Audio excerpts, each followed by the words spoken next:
বেগম খালেদা জিয়ার মৃত্যুতে বুধবার থেকে শুক্রবার পর্যন্ত ৩ দিনের রাষ্ট্রীয় শোক পালনে ঢাকা মহানগর এলাকায় সব ধরনের আতশবাজি, পটকা ফোটানো, ফানুস ও গ্যাস বেলুন ওড়ানো নিষিদ্ধ করেছে ঢাকা মহানগর পুলিশ ডিএমপি।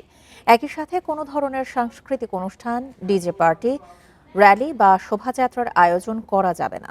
মঙ্গলবার ডিএমপি কমিশনার শেখ মোহাম্মদ সাজ্জাদ আলীর স্বাক্ষরিত গণবিজ্ঞপ্তিতে এসব নির্দেশনা জারি করা হয়। এছাড়া উচ্চ শব্দে গাড়ির হর্ন বাজানো বা গণ উপদ্রব সৃষ্টি করে এমন কোনো কর্মকাণ্ড থেকে বিরত থাকার নির্দেশ দেওয়া হয়েছে।